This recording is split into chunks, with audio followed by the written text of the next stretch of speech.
Good morning, everybody.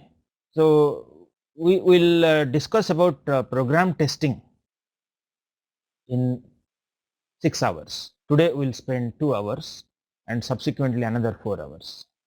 Programs are manually written most of the time and therefore they are likely to contain defects. But what are the techniques that are available to reduce defects? Okay, the important techniques are review,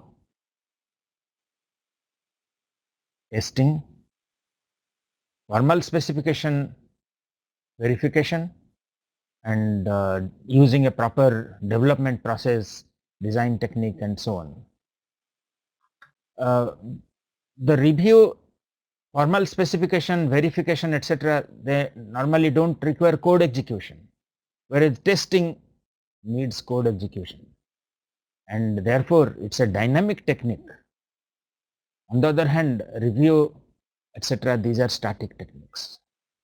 And testing has been acknowledged as one of the very effective ways to remove most of the, to detect and help remove most of the bugs in a software. Unless a software is properly tested, the consequence can be very costly. Just look at this one, the Ariane rocket. This was developed and launched by the European countries. They were trying to launch multiple satellites at the same time. And the Ariane 5 rocket, once it was launched, within 37 seconds, it just ended up in a ball of fire.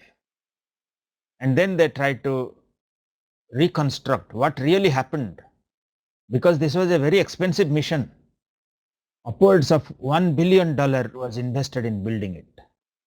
The problem was that the Ariane was developed, Ariane 1, Ariane 2, and so on, and each version of the spacecraft was more powerful. And initially the speed was not very high, and therefore a 16-bit signed integer was enough. But later, when the speed increased, they did use a 64-bit floating point to get the speed and other parameters. But then internally, for the software to work, because they were changing the software, maintaining it to work with a new version of the spacecraft, and there they had not taken care, and therefore the conversion of the 64-bit floating point to 16-bit signed integer, there was a problem, and then the rocket self-destructed because this specific thing they did not check before launching. So even though testing is expensive, takes time, but unless we do it thoroughly, the consequence can be very bad. But then the first question that anybody would ask, that how do you test a program? Even anybody goes to an interview and says that he knows about testing, done some course. The first question possibly the interviewer will ask is that how do you test a program? The answer is that you have to give some inputs and then observe the output, and then you have a mental model of what should be the output, and if it doesn't match your expectation, then you will say that there is a failure of the software.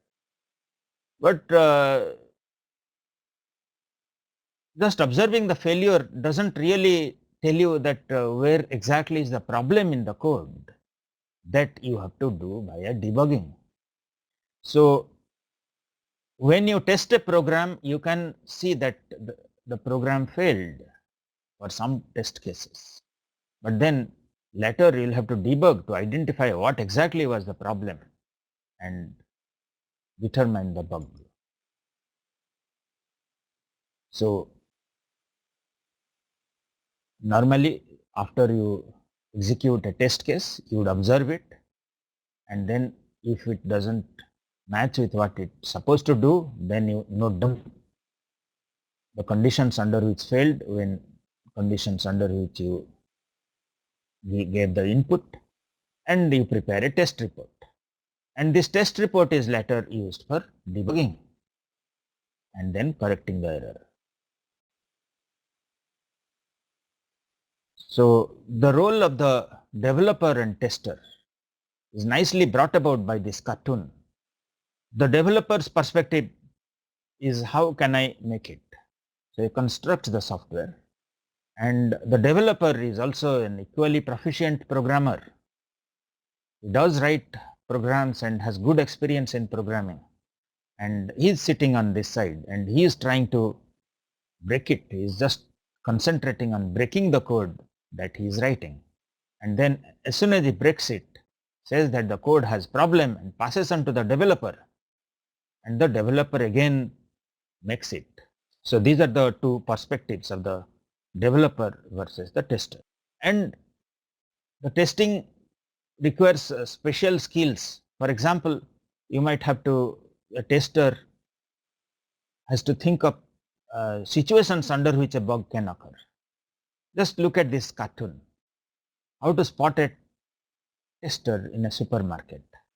So there is a customer who goes to the counter, and then it says that I am getting an error at the self-service counter. And then the person at the customer service says, how do you know what might have caused the error? What did you do that it caused the error? He said, yes, in the prompt to enter the number of bags I used, I entered this large number here.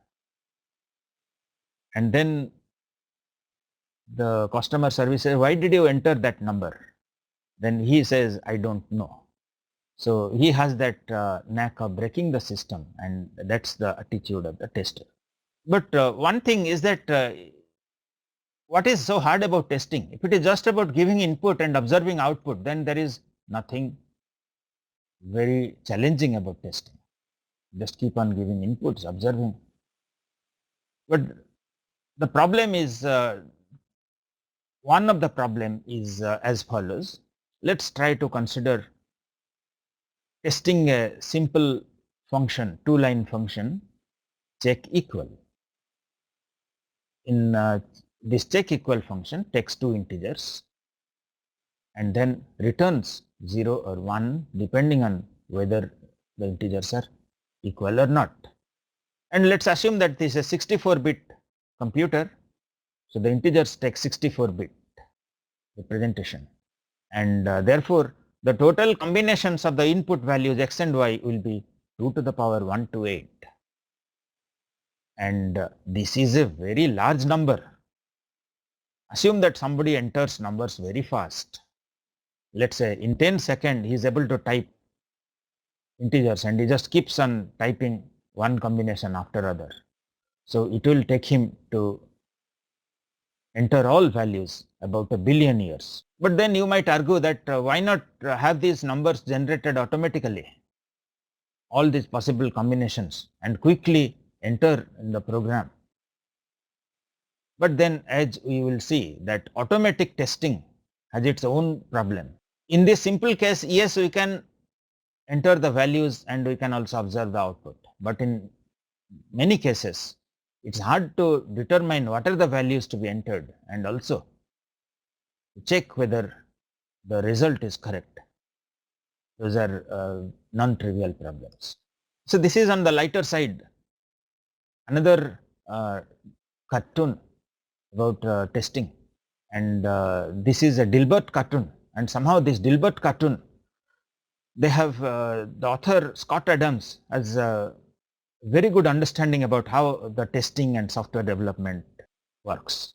So just see here that the developer here, Wally, is given his program for testing to the tester, and the tester after some time appears here and then says, my quality assurance review of your beta product turned up a few bugs, and I have classified the bugs by their severity level: lethal, boneheaded, and vexing. Because the bugs were too many, he classified the bugs into different types, and then he is just taking a look at the bugs and he says, all I see are the lethal and vexing bugs. Where are the boneheaded bugs? So it says that, I am trying to rent a stadium to hold the printout. So the number of bugs are extremely large, and if you can see the latter bugs, they are the boneheaded bugs. Actually, that is his classification. We don't normally classify by this severity level of lethal, boneheaded and vexing. This is just a cartoon, remember that. But what about the number of bugs that a typical programmer commits? In company, studies show that experienced programmers commit 50 errors per 1000 lines of source code. So after extreme careful programming, following all processes and so on, still every 1000 lines of source code has 50 errors. And then most of these errors are eliminated by good testing. So if the testing is good, it eliminates most of these 50 errors, and only about one error still remains. And then the product is released after designing it well, and then sometime the customer or the user might notice that there is a problem and would report, and then this gets corrected. But then the problem with software is that it just keeps on evolving. More and more features are added, and these corrections of the bug may also create further bugs, and therefore bugs are detected and corrected throughout the life cycle. So on the source code, bugs are present. Whatever you do, the best programmers still have bugs and have to do testing to eliminate almost all of that.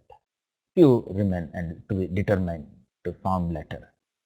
But what about the error distribution? Again, the studies show that majority of the error, 60%, come from specification and design problems, and 40% from code problems. And because the customers are very concerned about the quality of the software, almost every company spends huge effort on testing. At least 50% of the total effort is spent on testing. And if you go to any company, you will find that the number of testers are very large compared to the developers. But what's the implication? Implication is that there are more testers, and if you do testing well and you specialize in testing, then there are more job opportunities. And as you will see that testing is very challenging work, maybe much more than the development. We'll see the nitty-gritty of testing and see that there are a lot of challenges here. It's a very nice, good career area. But just observe here that in testing, companies typically spend about 50% of the development effort, and then at the end of the development cycle, they can afford only 10% of the development time. So how is it possible that in 10% of the development time,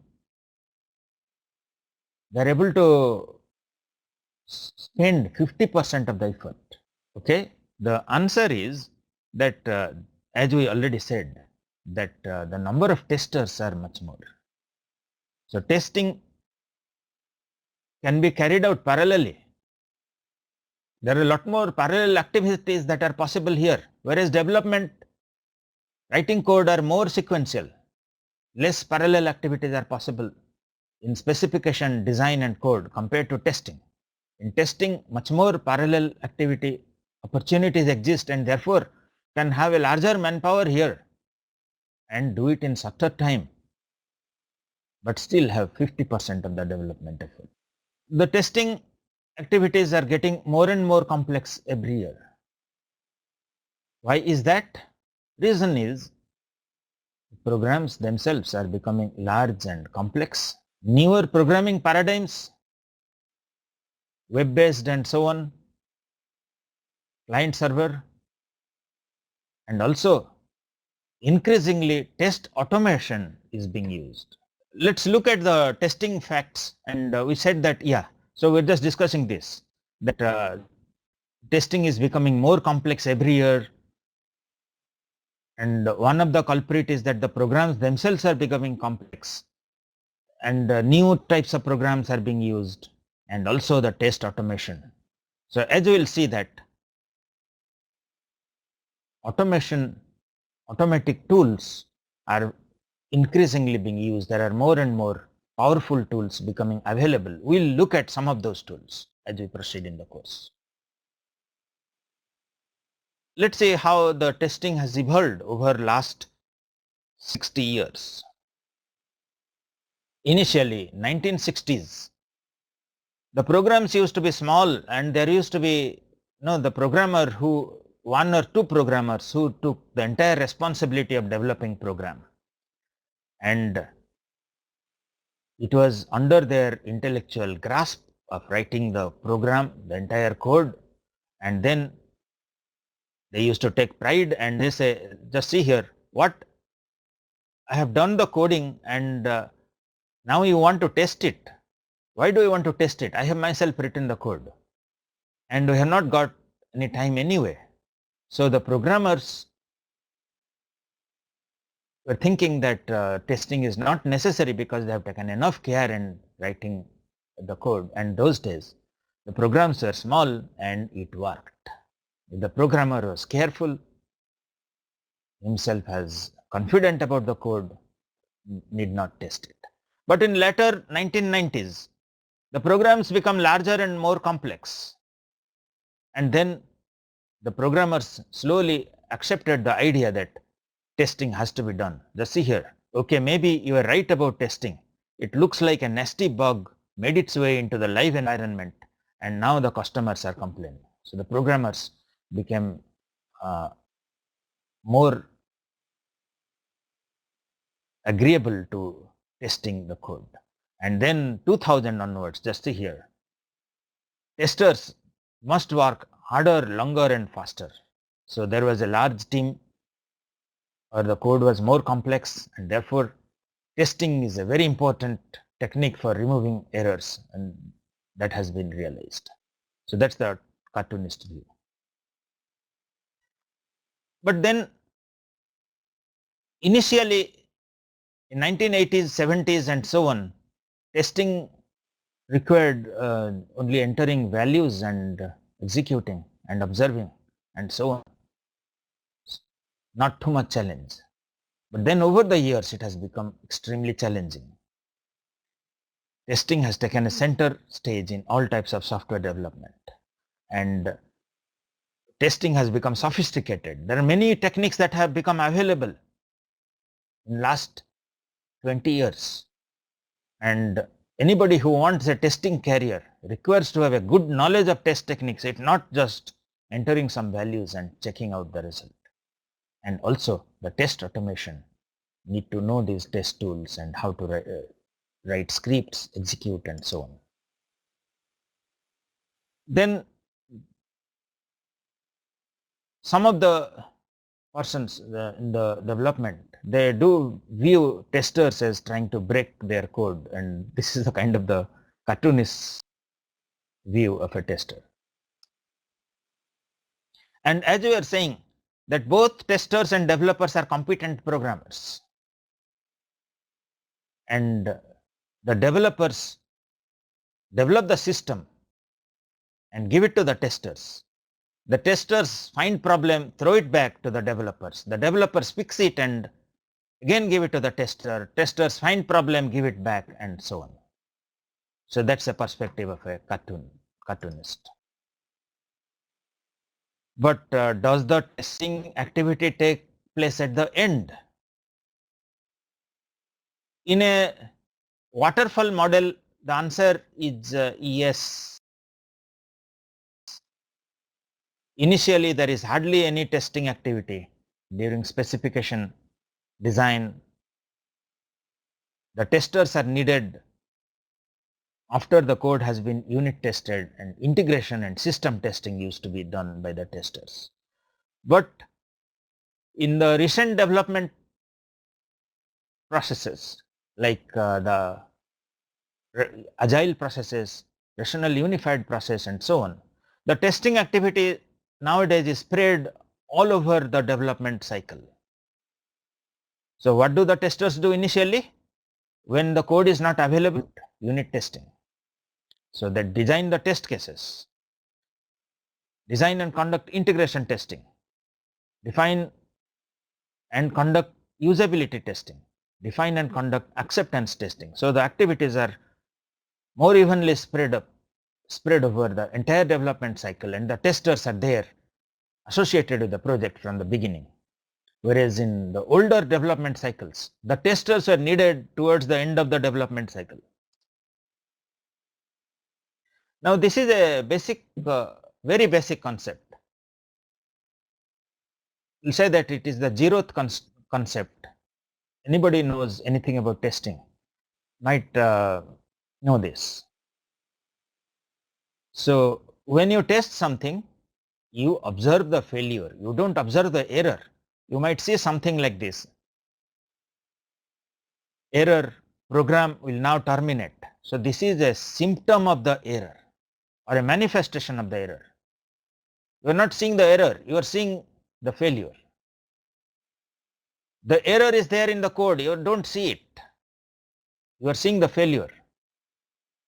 And sometimes even if there is an error in code, it may not cause a failure. Why? Because the input data may be such that the error doesn't come out.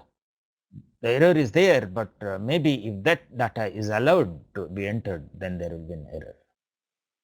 Error is also synonymously called as a defect, a bug. So these are synonymous terms: error, defect and bug.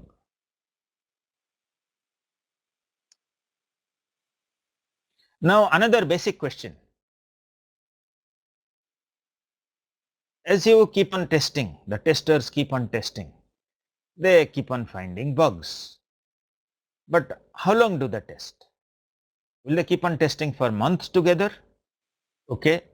One is that initially the rate of bugs detection is large, and as the time progresses, see the slope here, initially very steep slope, and then the rate of detection of bugs reduces, and that's the time when one can stop testing.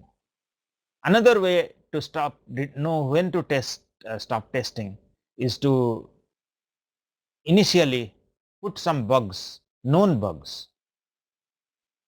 The developers or the test manager, he just puts some bugs which he knows and sees whether all of them have got detected or most of them have got detected. Then he knows that the known bugs have got detected, and therefore possibly the unknown bugs have also got detected. Now this is again a Dilbert cartoon. So this cartoon is about the time pressure and the testers. So towards the end of the development cycle,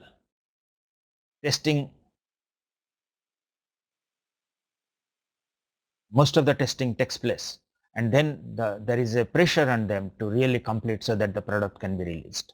Now let's see this cartoon. So this is at a call center.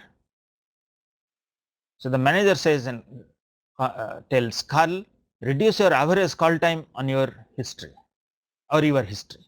Reduce your average call time or your history, you will be chucked out. So then the customer here, he just rings up the call center, and then this call center employee takes and says, what? I have a question about your product. Then he has been told to do it faster. He says, faster, faster. And then he says, it's about the interface. And then the call center employee says, okay, great, thanks. And he just ends the conversation. So now the number of calls he is able to handle is much more. He has speeded up really. And at the end of the month, the manager says, your average call time is way down and you get a bonus. So just see, he is smiling here. But then on the second thought says, maybe it is a mistake to do this job while I study for the priesthood. So he is feeling guilty that he is doing this. Now there is another basic concept before we started with testing methodologies, tools and so on. Let's see the difference between verification and validation. This is also a very basic level question. What's the difference between verification and validation? Verification is the process of determining whether output of one phase of development conforms to its previous phase. At every phase of development, the development team produces some output, and whether that output, like the design phase, there will be a design document, and whether the design document conforms to its previous phase, which is a specification. So whether the design conforms to specification, checking that is called as verification. And on the other hand, validation is determining whether a fully developed system conforms to its SRS document. So after the system has been fully developed, you check whether the development system is actually conforming to the SRS document. So that's the validation. So what are the techniques for verification? How can one verify? What techniques are used? Okay. One is review. Review is a verification technique. Specification review, design review, code review, etc. And simulation, yes, design simulation, etc. These are done to verify whether it's according to the specification. Yes, simulation is also a verification technique. But what about unit testing? Will it be a verification or a validation technique? Okay, unit testing, we don't really validate the fully developed system against its SRS document. No. So unit testing is also a verification, whereas system testing is a validation technique. So if we look at the aim of verification and validation, verification is concerned with phase containment of errors, keep on reducing defects on the intermediate documents that are produced, the specification document, design document, etc. Whereas the aim of validation is to make the final product error free. So here is a comparison between verification and validation. So the main aim of verification is to check whether you are building the product right. Every step is okay or not. Whereas validation, whether you have built the right product. So it is at the end of the development that validation takes place. Verification checks whether an artifact conforms to its previous artifact, whereas validation checks the final product against the specification. Verification is typically carried out by the developers, whereas validation is done by the testers. And verification typically consists of static activities like reviews, walkthrough, simulation, inspection, etc. Whereas testing is a dynamic activity where we need to execute the software and check against the requirements. Now again, another basic concept, the test levels. Testing is typically done in 3 levels: unit, integration, and system testing. In unit testing, each module which is a unit or a component is tested independent of the others. So a unit can be a function, a unit can be a module, unit can be a component, and these are tested independent of the other functions or other modules or other components. And this is carried out mostly by the developers themselves. They test the unit that they have developed. Whereas integration testing, these take the unit tested units, the tested units here, and then these are integrated and typically done by a separate team, the test team or the quality assurance team. What about acceptance testing? Acceptance testing is the validation of the system by the customers. So if we write down what are the activities that take place during the system and integration testing. You'll see that the activities consist of test suite design, run test cases, check results to detect failures, prepare the failure list, which test cases failed, and then later the failure list is examined to find out the exact error which is debugging to look at the error and correct errors. So, these are the activities that take place during integration and system testing. And if you see here, these are the activities from test suite design to prepare failure list. These are the activities carried out with the tester, and as they give the failure list, the developers debug and correct the errors. Now, let us see a quiz. So, as testing proceeds, the test team tests the software, they find more and more bugs. But how do they know when to stop testing? Because the more testing they conduct, the more bugs they will detect.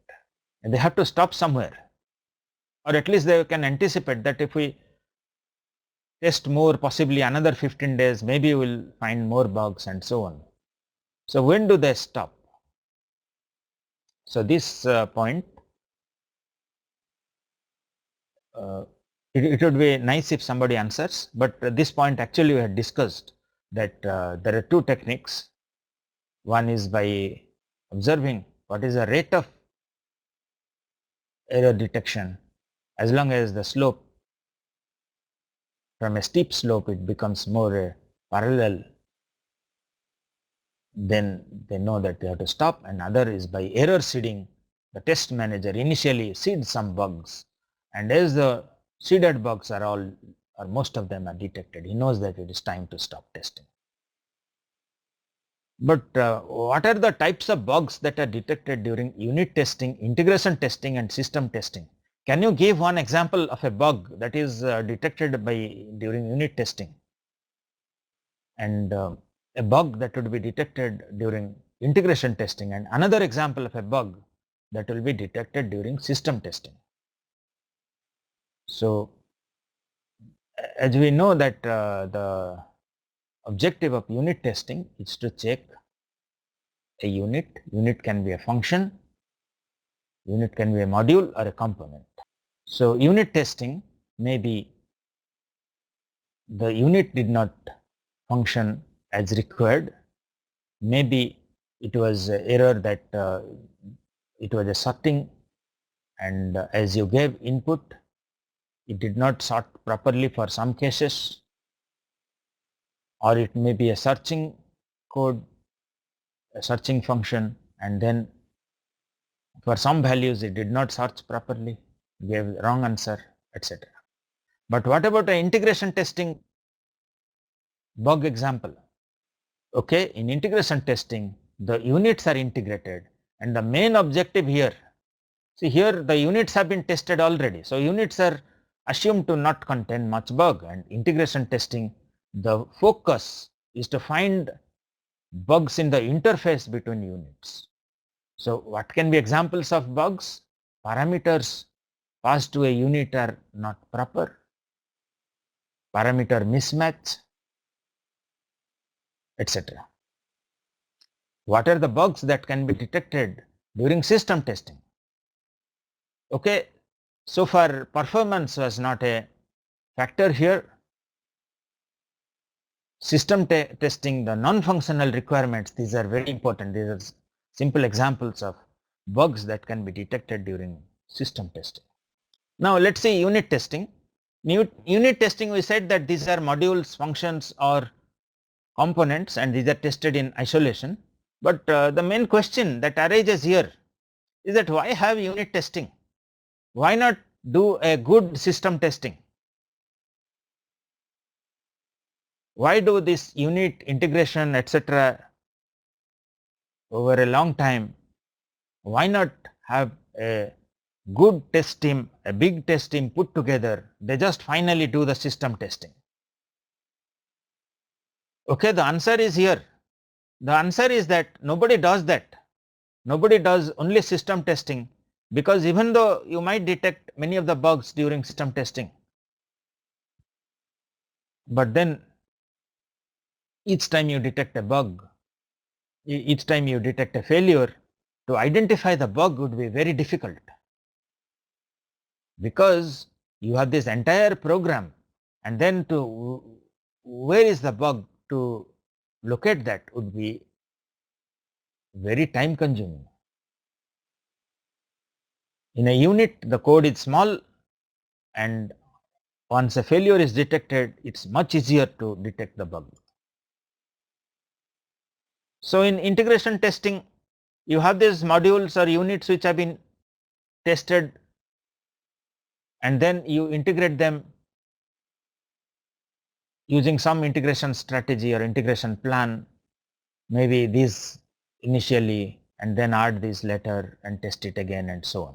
So each time the partially integrated system is tested, each integration step. So in system testing, okay, in integration testing, the main types of bugs that are targeted are interface compatibility, that is whether the parameters that are required by a unit, whether you are giving the, whether it is expecting a int parameter and then the calling function is giving a float parameter,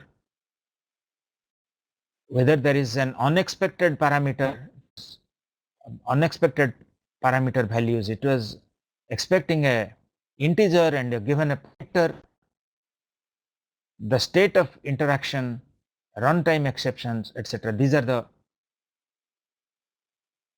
bug types that are targeted during integration testing. Whereas system testing works on the entire, testing the entire system, and then each time you do the integration testing, you do the build and smoke test. This is also a term where you just do each time you build, just to check whether things are proper, it can be taken up for testing. Do a smoke test. So a smoke test is a simple test to check whether it is worthy of testing. System testing, as we will see later, there are two types of system testing. One is to check the functionality and the other is performance, because performance is hardly checked during unit integration test. It's checked during system testing, and even the functionality is checked based on the user requirements. Just remember that the SRS document has two main parts.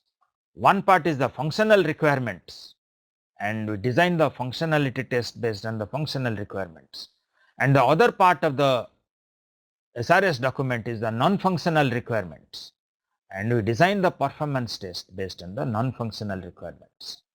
And then the system testing, three types: alpha, beta and acceptance test. Depending on who does that system testing, if the developers do the system testing, it's called as alpha testing.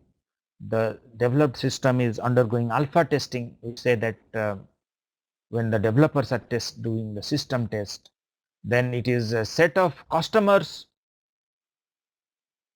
friendly customers doing the testing, this beta testing, and then finally the customer who is going to buy it is checking whether the system is working correctly. That is acceptance testing, when the customer himself tests it. And the performance test, there are many types of performance tests that are done. For example, response time, throughput, usability, stress, under stress does it work correctly, recovery, configuration, etc. As we proceed, we will see the performance tests in more detail. And the acceptance testing is done by the user, checks whether to accept the delivered system or to reject it based on the test results. Now let's see who tests the software. Okay, Software is tested by the developers or the programmers who do test, carry out the unit testing, develop their own code, and also maybe other programmers code that test it. The users, they do the usability and acceptance testing, and also user volunteers they carry out the beta testing. And the test team or the quality assurance personnel, they do all types of testing except the unit and acceptance testing. So that includes integration testing, system testing, and they develop a test plan and strategy. So the testing activity is carried out by the programmers, users, and the test team. Now the question comes is that why not developers also do the testing, that is integration and system testing? The answer is that the developers, they understand their own system, so they should be good testers actually, but then unfortunately they tend to test the software gently because they have written it, and they are driven by delivery that they would have to complete and deliver, etc. Whereas an independent tester, he doesn't know the code very well possibly, but then he learns the system, but then he sincerely attempts to break the system and is driven by quality. It passes through him, then it must have been thoroughly tested. That's his objective. Now this is another basic thing. Normally called as the pesticide effect. So the problem is like this, that a farmer was sowing a cotton crop. He was planted cotton crop and then found that there were pests, and then he got DDT. Somebody told him that, see, the pests will destroy your cotton crop, you spray DDT. So he sprayed DDT and then he got some crop, and but then 90% of the pests were killed, 10% survived. And then next year he again planted cotton crop. But then those pests which had escaped the DDT, further application of DDT did nothing to them, and he was totally perplexed how to save his crop. And somebody said, see, you cannot apply the same pesticide every year, you apply malathion. So the farmer, he applied malathion, and then of those who survived, 90% of the bugs that got destroyed by applying malathion, but 10% survived malathion. They are immune to malathion. So further application of malathion will do nothing to them. And then next year when he planted the crop, if he used malathion or DDT, it will not be effective. He has to apply a new pesticide. So testing is very similar. The bugs that escape one testing will not be detected by further application of that testing technique.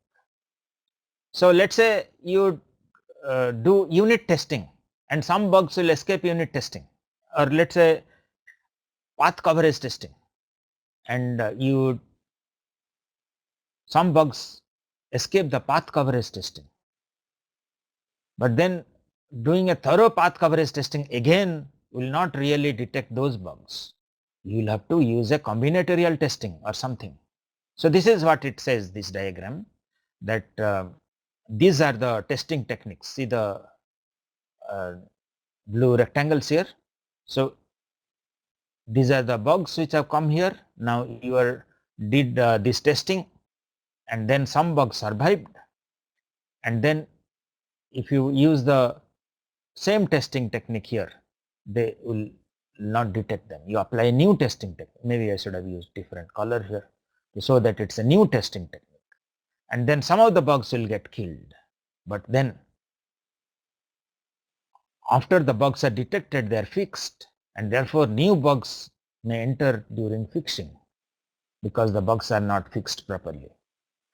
So that's the process. So each time you do testing, some bugs are detected, some percentage, some escape.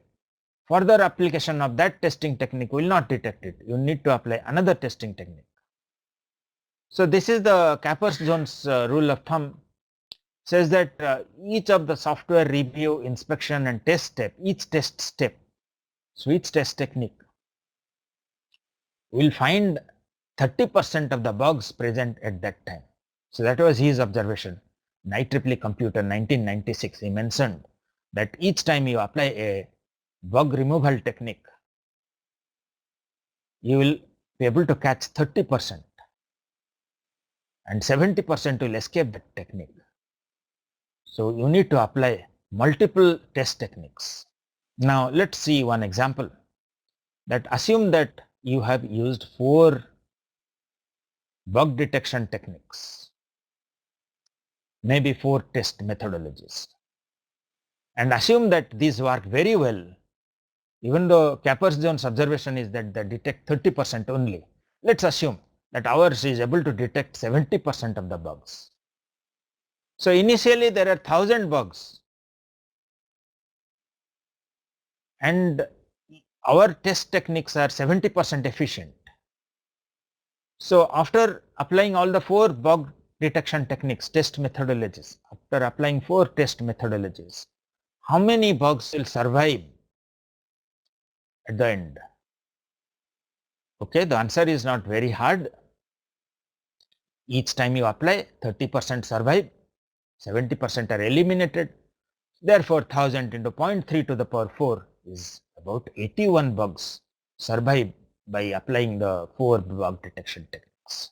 So just see here, the number of techniques have to be applied much larger to really reduce this bug count here, even with 70% detection efficiency. But Capers-Jones estimate is only 30% get detected. Now let's try to do this problem.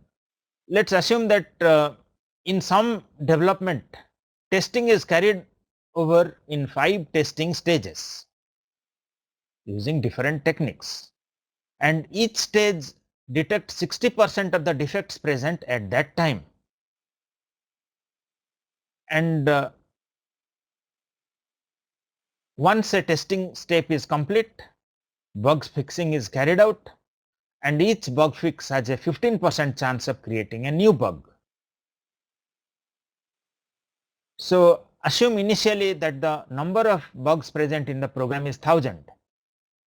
So how many bugs are expected to remain after all the 5 testing stages have been complete? How do we do this? Can anybody attempt? We are using 5 testing stages. Each stage is 60% efficient, detect 60% of the defects present at that time, 40% escape. But then those 60% you detect, they have to be fixed. And when bug fix is carried out, there is a 15% chance of creating a new bug. And initially, when it was given to the testers, there were 1000 bugs. So how many bugs will remain after the 5 testing stages are complete? So this is another cartoon, testing cartoon. It's a Dilbert cartoon. So this is the manager says that in phase 1, we will tell our customers that the system failure won't happen again. And if there are problems that happen, then we will act surprised. We will say, how come failure occurred? We tested it well. And then we will say that a software patch is being installed. So, and then this is Ashok.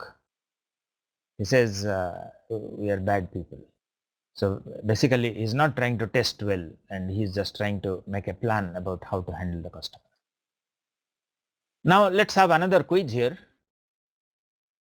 This is a iterative waterfall development process. Now in this process, when are the verification undertaken? At what points are verification undertaken? When is testing undertaken? When is validation undertaken? So these are three questions that are being asked on this model. When is verification undertaken? So verification, as we discussed earlier, is undertaken throughout the development cycle. At the end of requirements analysis, design, coding, etc. But when is testing undertaken? Okay, testing during coding, unit testing is undertaken. Yes, testing takes place here, that is unit testing.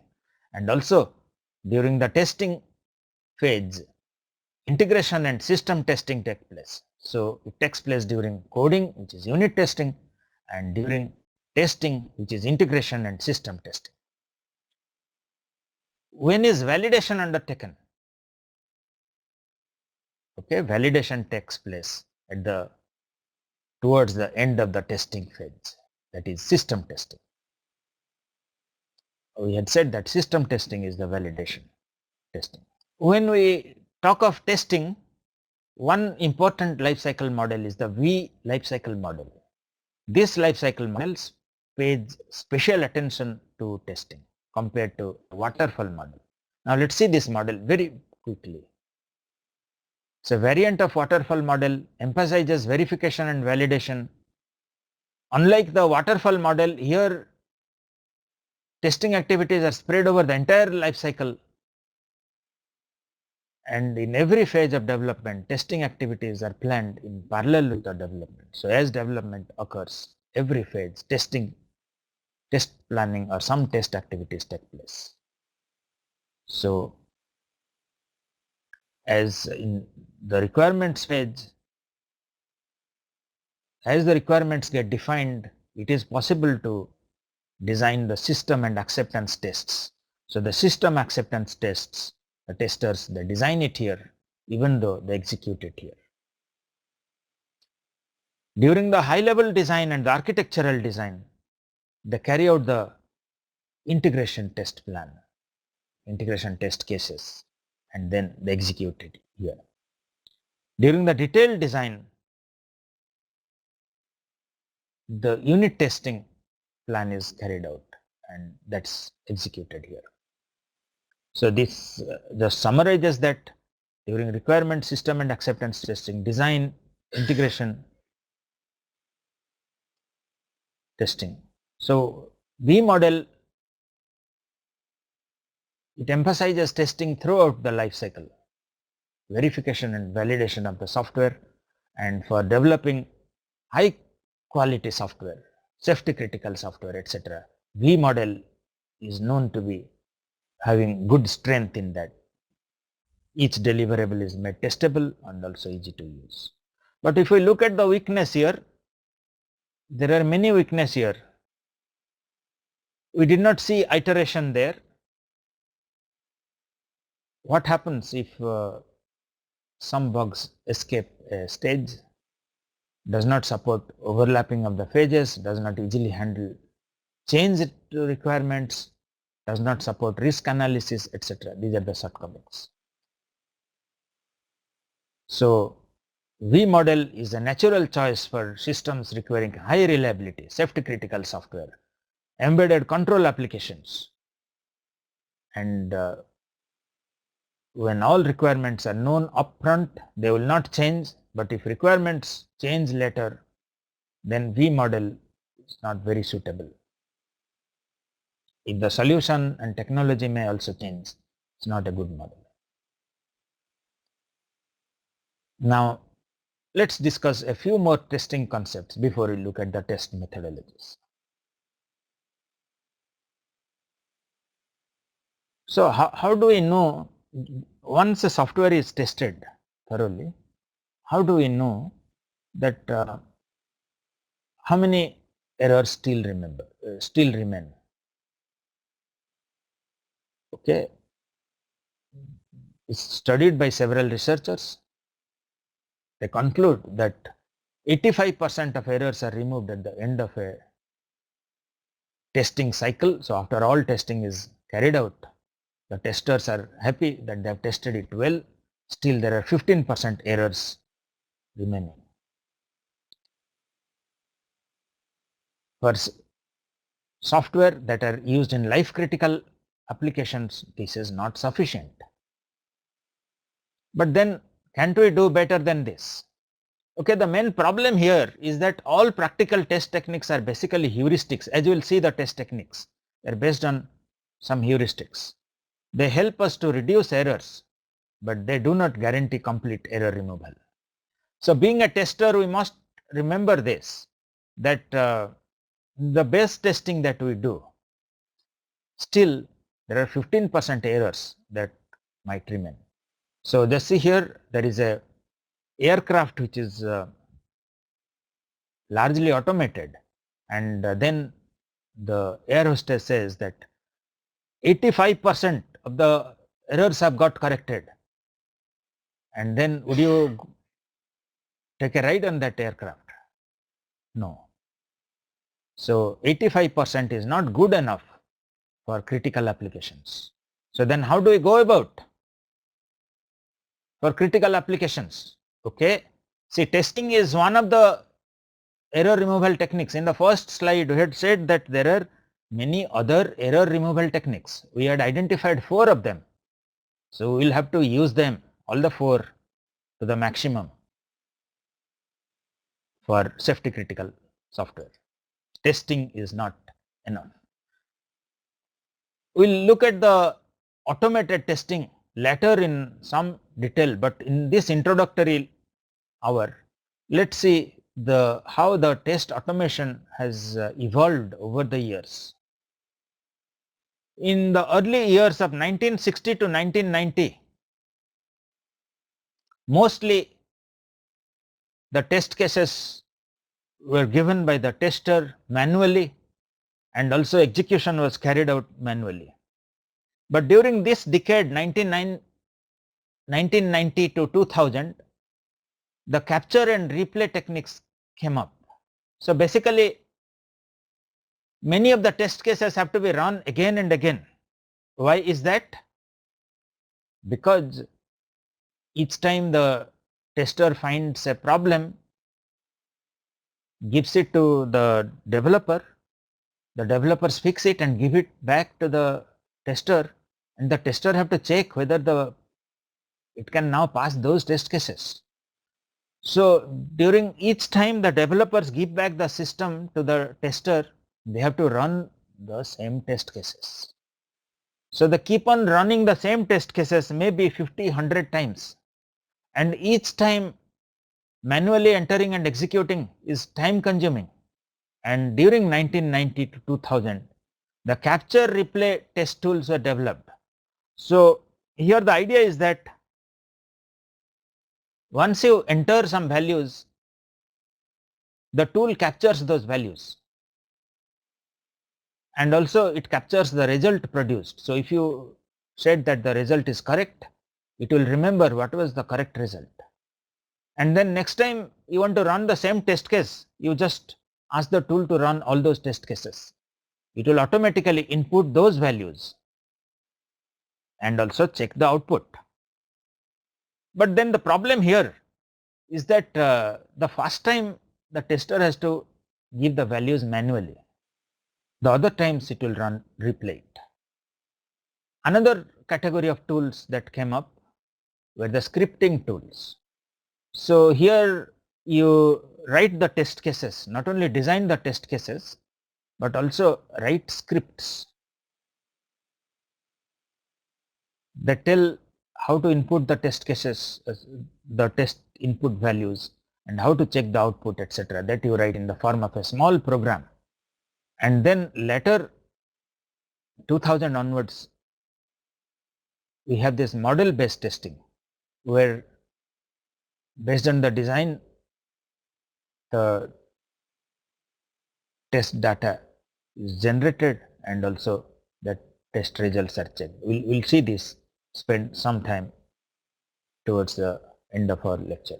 So various testing tools have come up: the GUI, business logic, the persistence or the database layer, the web interface, this is the standalone GUI interface, many tools here, JUnit, Selenium is a very important web-based testing tool, JMeter for testing GUI based, JUnit performance, load testing, etc. As we proceed, we'll have a look at some of these tools. But then one thing we must remember, as brought out by this cartoon, even though you automate, still you detect only the bugs. Sorry, you detect the failures. Debugging and correcting still remains. So automatic testing don't kill the bugs. Finally, the programmer kills the bug. So that's what nicely captured by this cartoon, that even with automatic test, we'll see that automatic testing is advanced quite a bit, but then still there are a big amount of manual work there. And even then, the debugging and correcting is entirely manual, the programmer has to do it. Another basic concept is about a fault model. So a fault model is what kind of faults occur on a specific artifact. Let's say code. If your program is not using files, then file related problems cannot occur in that. If it is not having a GUI problems can be ruled out, etc. So a fault model varies from program to program. Let's look at an object oriented program. So a fault model is the types of faults that can occur there. So there can be structural faults or algorithm faults. For example, the algorithm may be wrong, even though your coding etc. is perfect, but the algorithm you used is wrong. So it might result in inadequate performance or incorrect result. Structural faults can be procedural faults, traceability faults, object oriented faults, etc. So we can categorize the type of faults that can exist in a program. Now before we start discussing about the test methodologies for software, you must remember that hardware testing has lot of things that can be learned from, but one problem is that the hardware fault model is very simple. The software fault model, there are thousands of different types of faults that can occur, whereas in hardware fault model is either stock at 0, stock at 1, open circuit and short circuit. So most of the hardware testing techniques, they target to detect some of these types of faults. So that's why we call that hardware testing techniques are fault based techniques. So we design tests to check whether there is a stock at 0 fault, whether there is a stock at 1 fault, whether open circuit fault, etc. So in that sense, the hardware testing is much simpler compared to software testing, because the fault model of hardware is very simple and we have only fault based techniques, whereas in a software there are thousands of errors and many of the techniques are not fault based. They are not targeted to detect only one type of fault. They detect many types of faults. Now before we discuss the methodologies, I think this is the last basic concept, is about a test case. A test case, it consists of a input value, the state at which it is given, and the test data is the input that is given, whereas a test case is not only the input value. So the test case consists of the test data as well as the predicted outputs and also the state at which the input is given. So a test case includes test data, that is the inputs, and also the predicted outputs and also the state of the system at which the input is to be given. Now this is another basic concept. Sometimes we talk about negative test cases. So what is a negative test case? A negative test case basically gives invalid inputs and checks if the system at least handles them. A positive test case is one which gives allowable inputs. For example, in a payroll program, let us say you enter the salary as a character in word, you enter in words. So will it cross? It should handle it gracefully. That is the purpose of negative test cases. So the purpose of negative testing is to check whether unexpected inputs are handled satisfactorily and the application does not crash. Now a test suite comprises of many test cases which have been designed. And each test case, as we were discussing earlier, consists of an input, the state of the system at which the input is applied and the expected output. Now let's look at an example of a test case. So let's say we are checking a library software. So we're trying to check the return book, whether the return book function is working well. So before we can execute the return book, give input here, we have to first check whether the book has been created, the member has borrowed the book, etc. So only then the return can take place. So this is the state of the system at which the book record exists and the book has been borrowed by a member, then only we can test the return book. If the members have not borrowed any book, we cannot test the return book. And then we give the input which book to be renewed and then observe the output and compare the expected output, compare with expected output. So it consists of three things: the input to be given, the state at which to be given, and the output, expected output. And once the test case is executed, we need to record it. Typically, a typical company might use this kind of a format to record a test case execution and its results. So test case number, who is the created the test case, what it is supposed to do, at what state it is to be entered, that's precondition, what is the input, what is the expected output, and what should happen after the output has been produced, then when was it executed, who executed, what was the result, pass or fail, and then whether it has been fixed. So that's the way some companies record test cases. Now, what do the test professionals do? A tester, what does it do? One thing is test planning. So what type of testing will be carried out, for how long, etc. These require experienced people. Test case design. So these are experienced and qualified people. Execute test case. So these are semi-experienced and inexperienced. They are asked to execute the test cases. The test cases have been designed by more experienced testers, and semi-experienced and inexperienced, they do the test execution.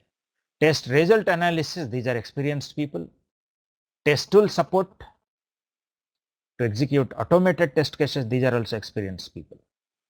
And of course, there can be users, industry experts, etc.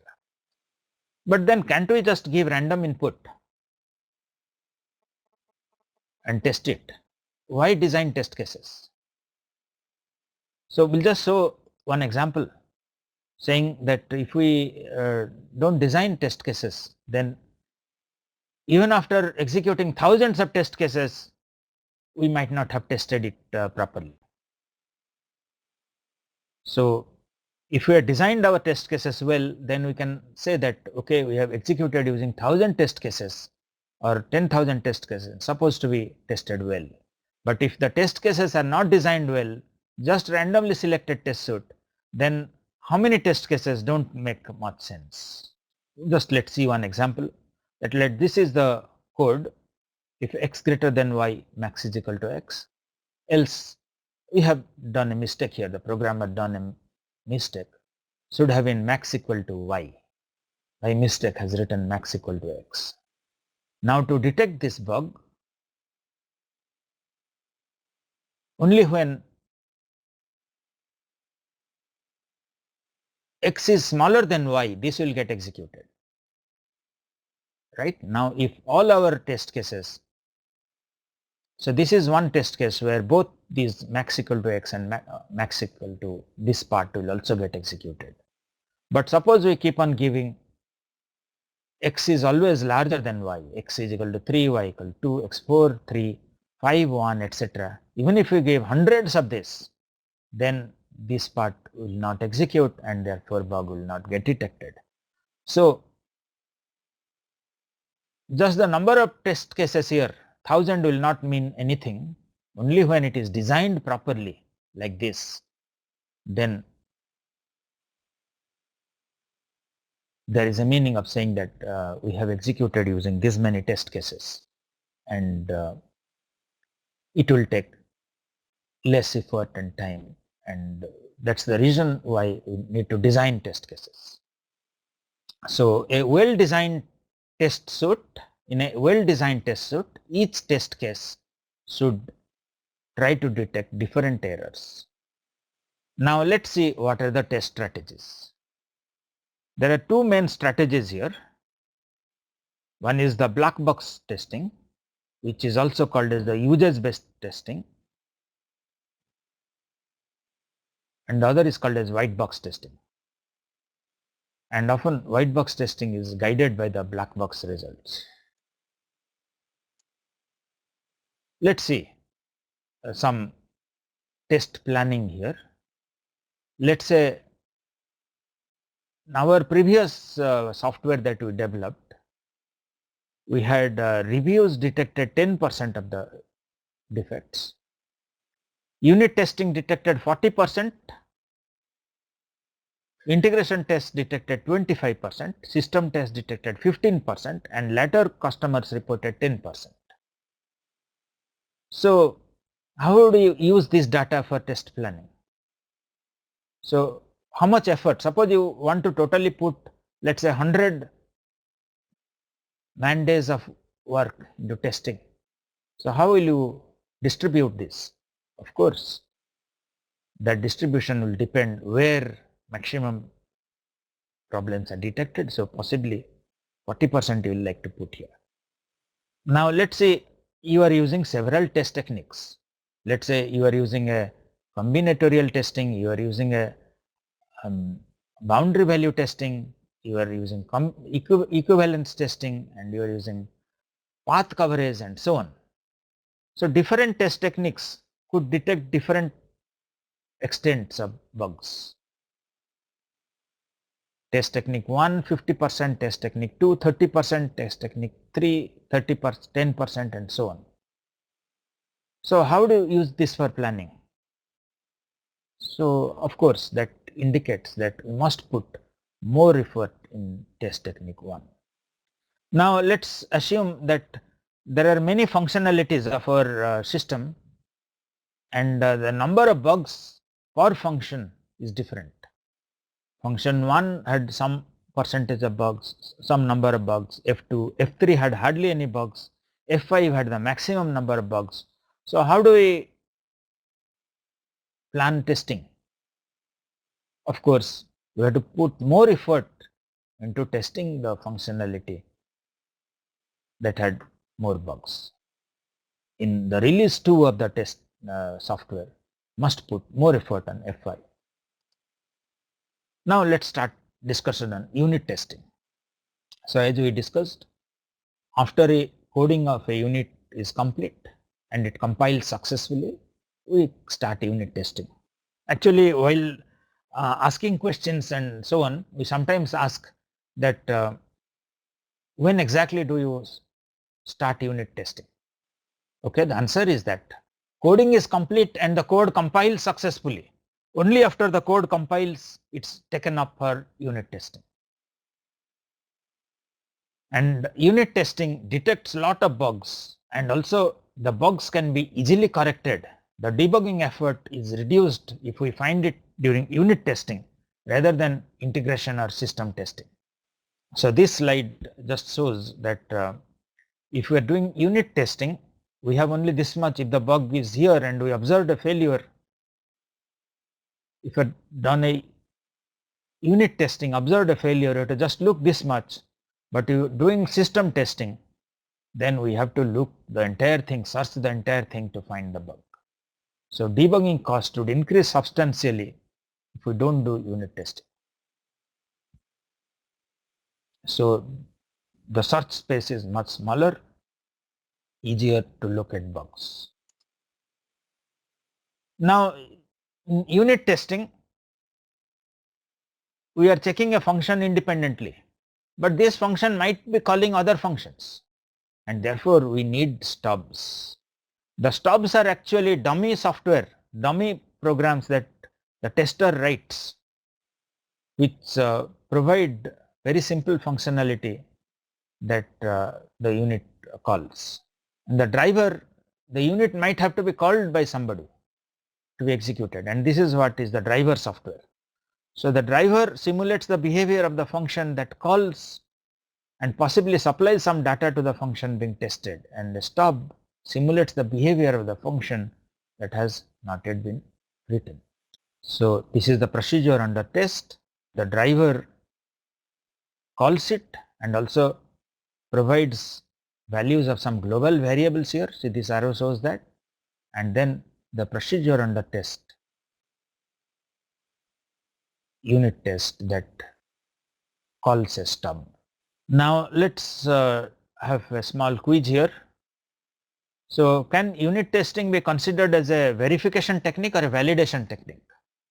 So let me just see, there are some chat. So this is about the number of bugs that some have said about the problem, that quiz that we had given, that 60% effective, and each time a bug is fixed, there is a 15% chance of finding a bug, and some have asked about the answer to that, and there is some question. So the answer they have given to quiz 6 is verification. Yeah, that is correct. Yeah, the answer to quiz 6, unit testing is verification. Yes, that's correct. Now how do you design unit test cases? So we can take a black box approach, a white box approach, or a gray box approach. In a black box approach, we just look at the specification of the unit and design test cases. White box approach, we only look at the code, we don't look at the specification and design test case. In gray box, we just look at the design of the unit and design the test cases. So the black box approach is also called as functional testing, because we just look at the functional specification and design test cases. We don't look at the code. So this is again in the lighter vein, Dilbert cartoon. So Ashok comes and says, Wally, I discovered a deadly safety flaw in our product. Whom should I inform? Says, don't inform anyone. The stock would plunge and we would have a massive layoff. Your career would be ruined. Says, but my negligence can cause the death of a dozen of customers. And Wally, who is not very ethical actually, says, the first dozen is always the hardest. Compared to the black box testing, where we just look at the input, the functional specification and design test cases. In a white box testing, we look only at the code and design the test cases. So it is called as structural testing or code based testing. Now let's look at the black box testing techniques. So here we don't look at the code, only look at the specification and design test cases. The objective is that we should not give exhaustive input. The design should be such that we achieve as much as the exhaustive test input, much less effort. And there are many methodologies exist here. Equivalence class, boundary value, cause effect or decision table based testing. We'll see what's the difference between a cause effect and a decision table, the combinatorial testing. First, let's look at the equivalence class testing. The equivalence class testing is based on the idea that if the program behaves similar for some set of inputs, then possibly one input from that equivalence class should be enough.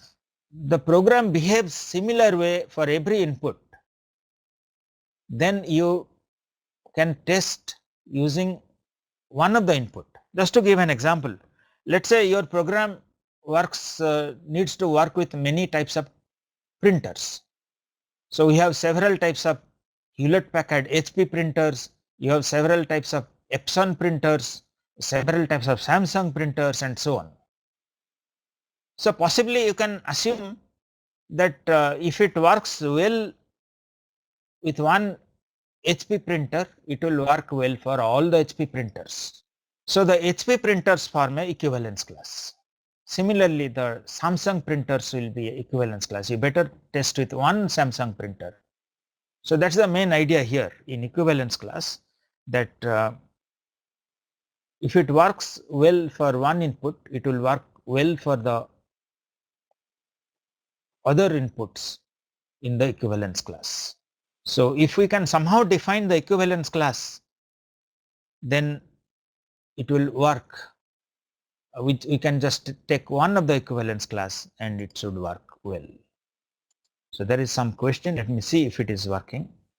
So how do we do the equivalence classes? How do we identify the classes? Okay, we can examine the input data and based on our experience, we can think for which input data it will behave similarly. Those will form the equivalent classes.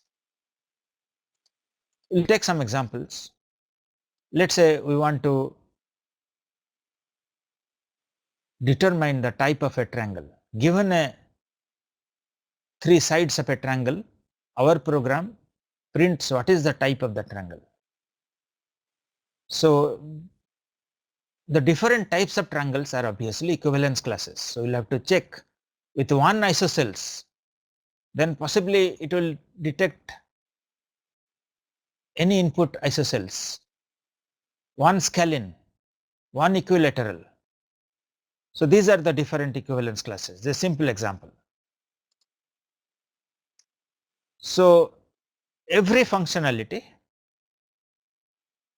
will have at least 2 equivalence class. One is the valid class and it might have several subclasses, equivalence classes, and another is invalid set of inputs. These might also have subclasses. So we can define subclasses and the valid equivalence class and subclasses and the invalid equivalence class. For example, in our triangle problem that we give 3 sides and our function tells what's the type of the triangle, then the valid equivalence classes can be scalene, equilateral or isosceles. The invalid inputs may be, let's say, negative values and so on.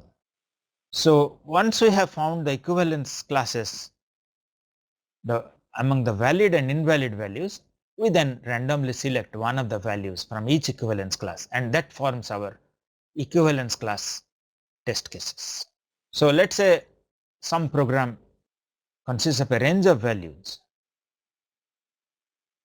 Let's say it takes reads a number and then let's say prints it out in number in words, and it can take between 1 to 5,000.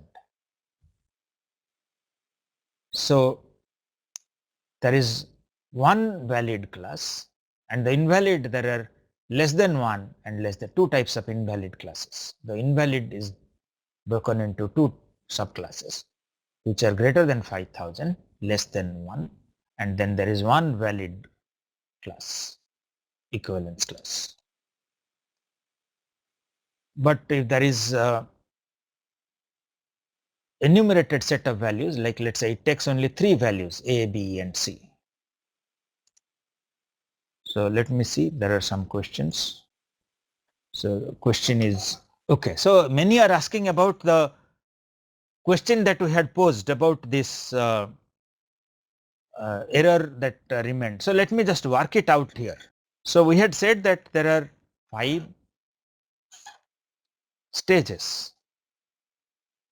Since there are many who are asking about the question, the answer, I'm just writing down. So there are 5 stages, and each stage detects 60% is detected, 60% errors detected, 40 escape, and initially 1000 were present. Now after the first application, we will have 1000 into 40 have escaped, and out of this 60, 15% will again get added. So 15% of 60 will be 60 into 15, so that is about 9. Out of 60, 15% of 60 is equal to 9. So 49 will be so 0.49 of this will be present. All right. So 49% will be present, or 49 by 100. So 5 applications of that will be to the power 5. So this is roughly half, right? So half is 1 by 2 to the power 5 is 2 to 4, 8, 16, 32. So 1000 by 32 roughly. Actual answer will be 49 by 100 to the power 5. So this will be 396 for 31 point something. So roughly is equal to 32 bugs. That will be the answer. So let me just repeat the solution. So we had 5 stages of testing. Initially there are 1000 bugs. 60% gets detected, but each detected one, while fixing them, they don't get completely fixed. 15% still remain. So 15% of 60 is 9. And therefore total bugs at the end of a stage is 49. So 49 by 100, 49 remain out of 100 and 5 of such, and therefore it is roughly equal to 1 by 2, 49 by 100. So I have written 1 by 2 to the power 5, which is equal to 32. So roughly about 32 bugs will remain.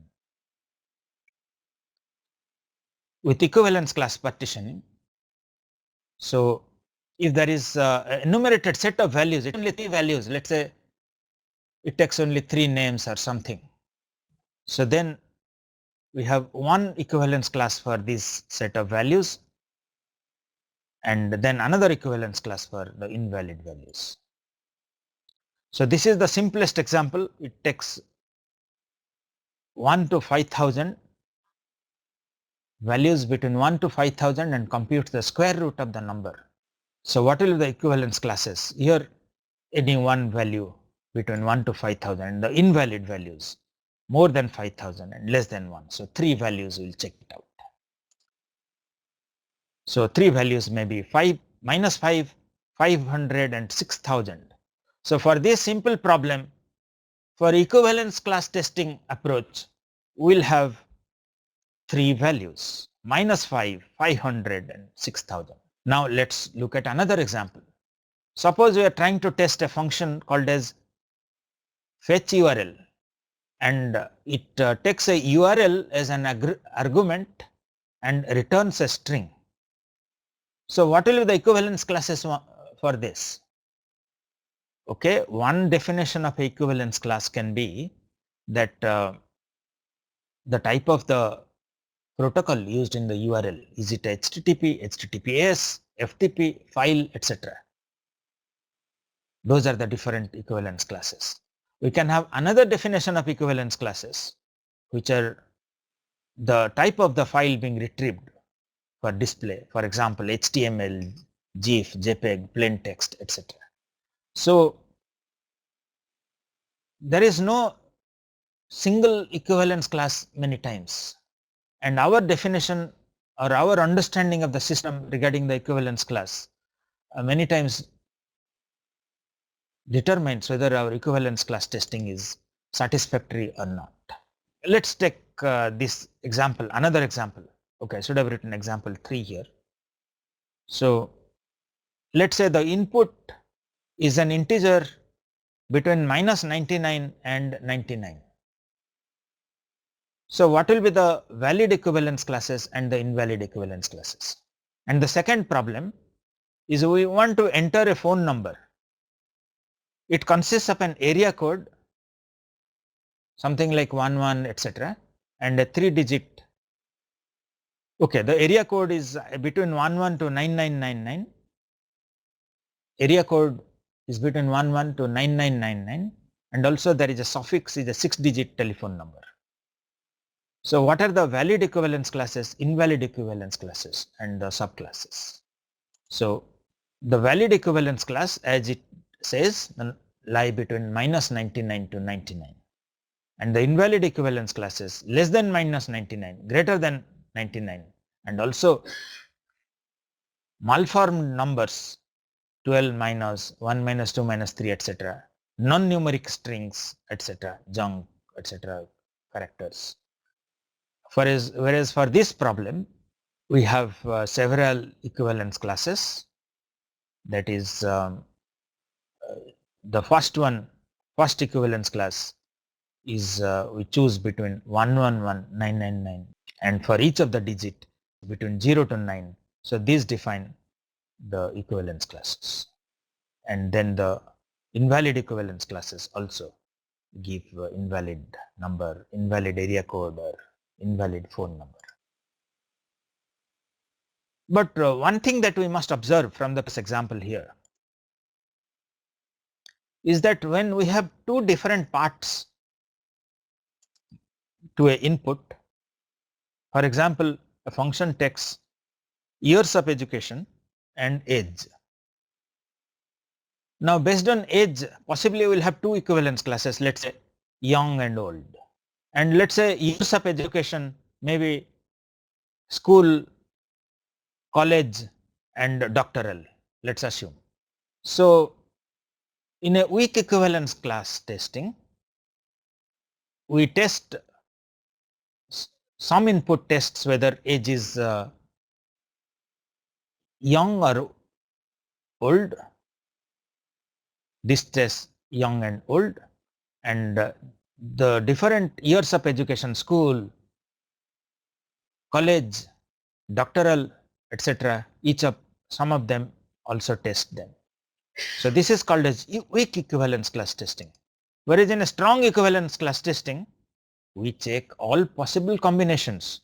So young and school, young and college, young and doctoral, old and school, old and college, old and doctoral.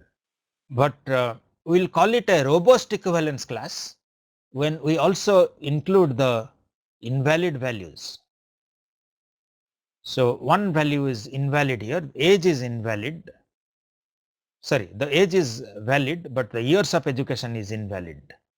So here both are invalid. The age and the years of education are both invalid. And here age is invalid, but is school, and so on. So this is called as a strong robust equivalence class testing. Now let's do one quiz. So need to design equivalence class test cases. A bank pays different rates of interest on a deposit depending on the deposit period. 3% for deposit up to 15 days, 4% for deposit to 15 days to 180 days, 6% to 180 days to 1 year, 7% over 1 year but less than 3 years, 8% for 3 years and above. So can you try this problem? It is a simple problem because there is only one variable, that is the deposit period. The next problem will be slightly more complicated than this. So each of these will form equivalence class, this simple thing. This is just one variable. But then we might have a problem in two variables. For example, for deposit less than 1 lakh, the rate of interest can be 6%, 7% and 8% depending on the period. Whereas for more than 1 lakh, the rate can be 7%, 8%, 9%. So how do we design test cases for this? So we have to fall back on the equivalence class for two variables and design test cases for this. Similarly, we have another one, design equivalence class test cases for a program that takes two strings, two variables. Just check here, see here. Maximum length is 20 and 5. Checks if the second is a substring of the first. So please try these three problems. Should be able to do based on what we discussed about equivalence class testing. The difficulty, please raise a question, we will solve it out here. Now let's look at the boundary value testing. In boundary value testing, the heuristic is that just testing the equivalence class is not enough, because the programmers typically do errors at the boundary, possibly purely due to psychological factors. So we have to always consider the boundary values in addition to representative equivalence class values. For example, programmer might use less instead of less than equal to. So if we take the value at the boundary which is equal to, we might see the error. But if we just simply consider equivalence class, we may not see this error. So let's see one example. Let's say employment applications are processed based on a person's age. If the person applying is 0 to 16 years, we do not hire. If it is between 16 to 18, we hire on part-time basis. If it is 18 to 65, we hire full-time. And if it is 65 to 100, we do not hire. But again, in this problem that we have posed, there is a mistake here. 16 is do not hire or 16 is hire part-time basis, because this includes 0 to 16 and this is 16 to 18. So if you possibly wrote the code for this, then it will look something like this. So if age is greater than 0 and less than 16, less than equal to 16, it is less than equal to 16 and less than 18, etc. This. So if you give the value 16, you will find the problem. So we can correct our problem. 0 to 15 don't hire, 16 to 17 can hire on part-time basis, 18 to 54 hire full-time, 55 to 99 don't hire. But then again, the problem here is that we have not said what about somebody applied with age -3 or 101. Our requirements don't tell about this. So we can write the corresponding code here, no part-time, full-time, etc. So the boundary value testing can detect this type of problems. So in a boundary value testing, we not only identify the equivalence classes, but also take the values on the boundary. Just see here, the one that is on the boundary, just outside the boundary and just inside the boundary. So we need to take all these three values, a boundary value testing. So now with the same example, the boundary value test cases will include 0, which is just outside, 1, which is the boundary, 2 just inside. This is the equivalence class. Okay. Now on this boundary 5000 just outside boundary, just inside boundary. So the boundary value test cases for this example will be these 6 values. Now let's see that a program that reads age of an employee and computes the average age.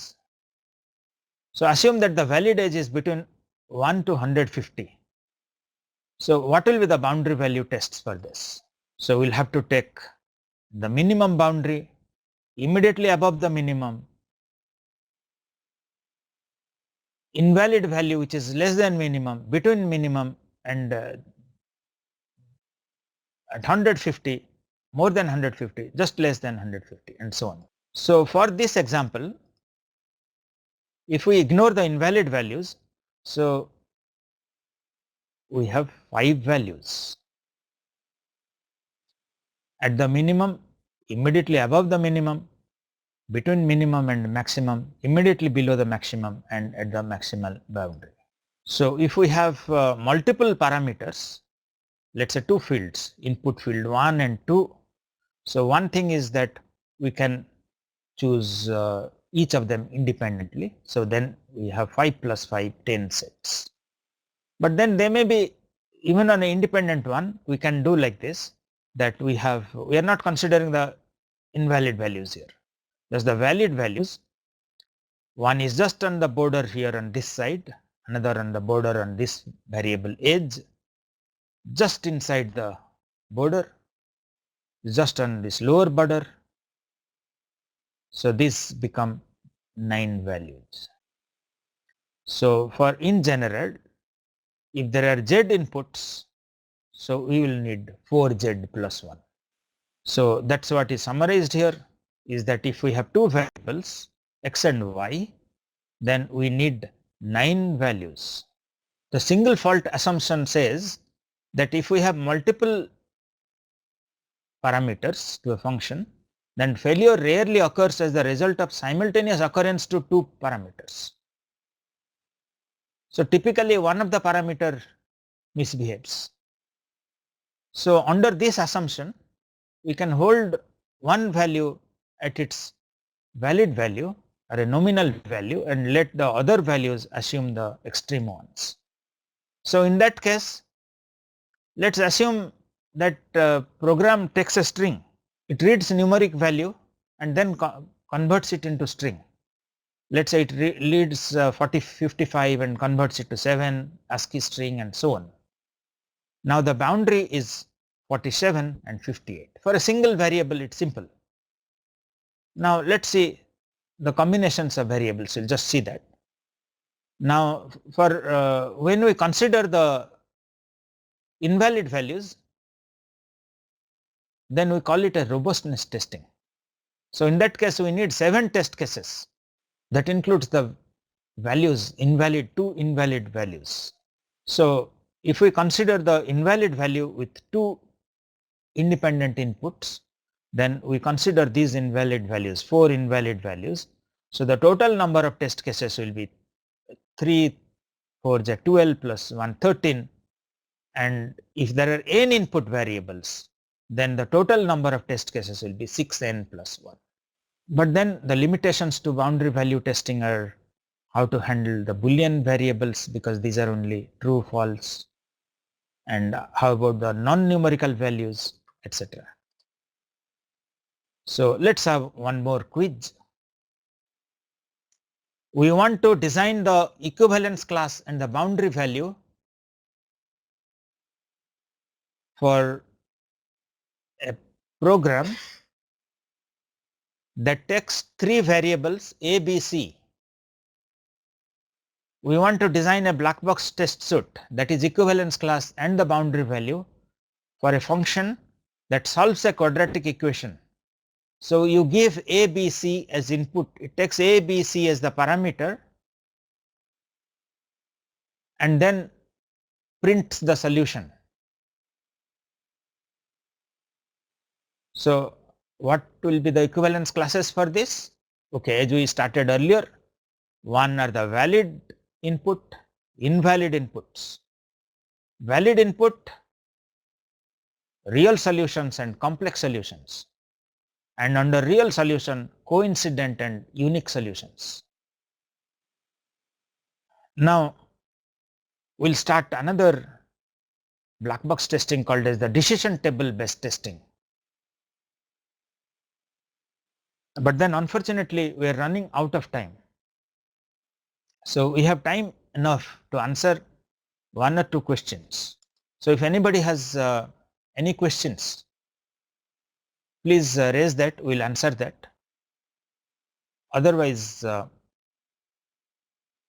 we'll stop here. And if you have any questions, please work out the quizzes. And if there are any questions, we'll just work out tomorrow. We're just running out of time today. We'll stop here and we'll continue from this point tomorrow.